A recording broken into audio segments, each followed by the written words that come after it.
कृष्णा। कैसे हैं आप सब? तो चलिए जानते हैं कि कंस की मृत्यु का बदला जब जरासंध ने मथुरा को घेर कर लिया तो क्या हुआ। शुरू करते हैं कृष्ण लीला। श्री गुरु संदीपनी मुनि को गुरु दक्षिणा देकर जब श्री कृष्ण और बलराम मथुरा लौटे तब पूरी नगरी आनंद से भर उठी। हर और उत्सव मनाया गया।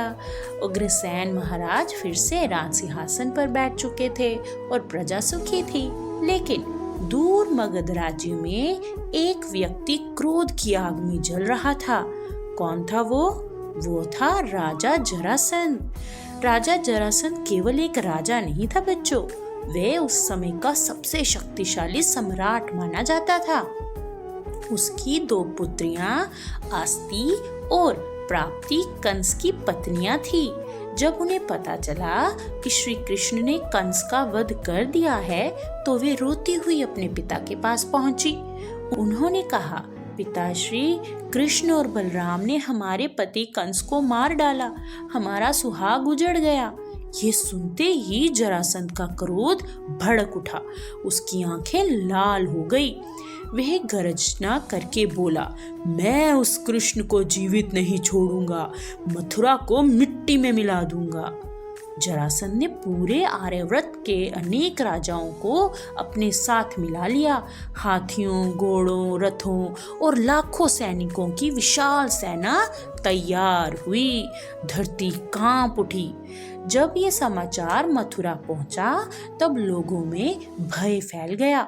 सभी सोचने लगे, इतनी बड़ी सेना से कौन रक्षा करेगा? लेकिन श्री कृष्ण शांत थे। उन्होंने मुस्कुराकर बलराम से कहा, भैया, अधर्म जब बढ़ता है तब उसका अंत निश्चित होता है।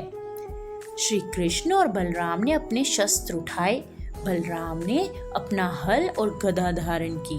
श्री कृष्ण ने शारंग धनुष और सुदर्शन चक्र धारण किया। कहा जाता है कि उसी समय देवताओं ने आकाश से दिव्य रथ भेजे। पूरी मथुरा नगरी जय जयकार करने लगी। जय श्री कृष्णा, बलराम जी की जय। जय श्री कृष्णा, बलराम जी की जय। जब युद्ध आरंभ हुआ, जरासंध की सेना चारों ओर से मथुरा को घेर चुकी थी। हाथियों की चिंगाड़, घोड़ों की टापिंग और सैनिकों की गर्जना से वातावरण कांप उठा। लेकिन श्री कृष्ण और बलराम किसी साधारण योद्धा की तरह नहीं लड़ रहे थे। बलराम अपनी गदा से एक ही प्रहार में अनेक योद्धाओं को परास्त कर देते। वहीं श्री कृष्ण के बाण बिजली की तरह शत्रुओं पर बरस रहे थे। जहां जहां कृष्ण का रथ जाता वहां शत्रु सेना टूट जाती। कुछ ही समय में बलराम सीधे जरासंध के सामने पहुंच गए।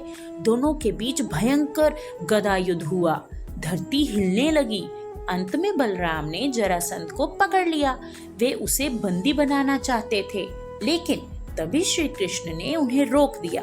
बलराम ने आश्चर्य से पूछा, कृष्ण, इसे अभी समाप्त क्यों नहीं करते? श्री कृष्ण मुस्कुराए और बोले, अभी इसका अंत नहीं हुआ है।